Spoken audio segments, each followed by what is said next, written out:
Sahih al-Bukhari. The Book of Ghusl, washing of the whole body.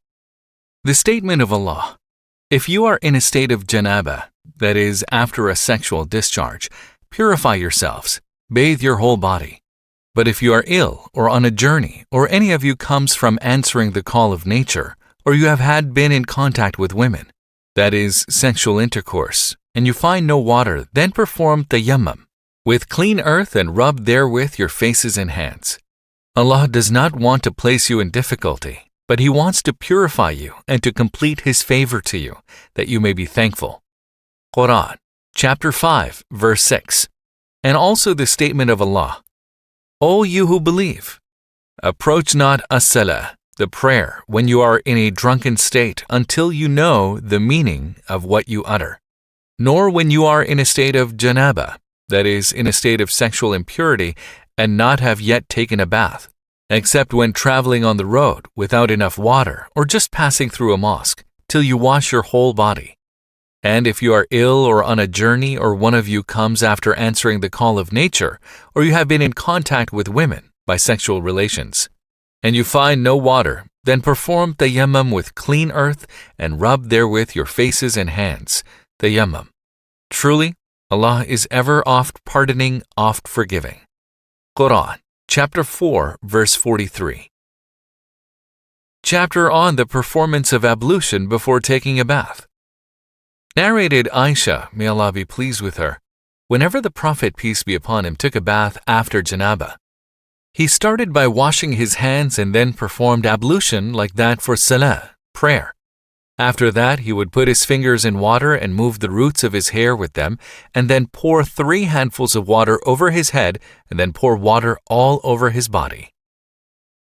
Narrated Maimuna, may Allah be pleased with her, the wife of the Prophet, peace be upon him, Allah's Messenger, peace be upon him, performed ablution like that for salah, prayer, but did not wash his feet.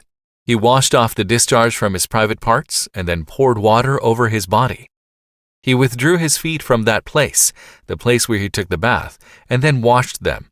And that was his way of taking the bath of janaba.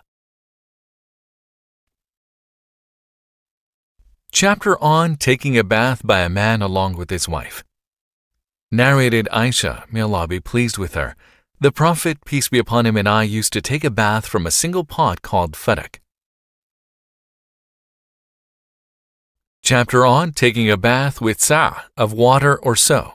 1 sa' equals 3 kilograms approximately. Narrated Abu Salama, may Allah be pleased with him, Aisha's brother and I went to Aisha, may Allah be pleased with her, and he asked her about the bath of the Prophet, peace be upon him. She brought a pot containing about a sa' of water and took a bath and poured it over her head, and at that time there was a screen between her and us. Narrated Abu Jafar, while I and my father were with Jabir bin Abdullah, may Allah be pleased with him, some people were with him, and they asked him about taking a bath. He replied, a sa' of water is sufficient for you. A man said, a sa' is not sufficient for me. Jabir said, a sa' was sufficient for one who had more hair than you and was better than you, meaning the Prophet, peace be upon him. And then Jabir put on his garment and led as-salah, prayer. Narrated Ibn Abbas, may Allah be pleased with him, the Prophet, peace be upon him, and Maimuna, may Allah be pleased with her, used to take a bath from a single pot. Chapter on pouring water thrice on one's head. Narrated Jubair bin Mut'im, may Allah be pleased with him, Allah's Messenger, peace be upon him, said, as for me, I pour water 3 times on my head, and he pointed with both his hands. Narrated Jabir bin Abdullah, may Allah be pleased with him, the Prophet, peace be upon him, used to pour water 3 times on his head. Narrated Abu Jafar, Jabir bin Abdullah, may Allah be pleased with him, said to me, your cousin, Hassan bin Muhammad bin al-Hanafiya, came to me and asked about the bath of janaba. I replied, the Prophet, peace be upon him, used to take 3 handfuls of water, pour them on his head, and then pour more water over his body. Al-Hassan said to me, I am a hairy man. I replied, the Prophet, peace be upon him, had more hair than you.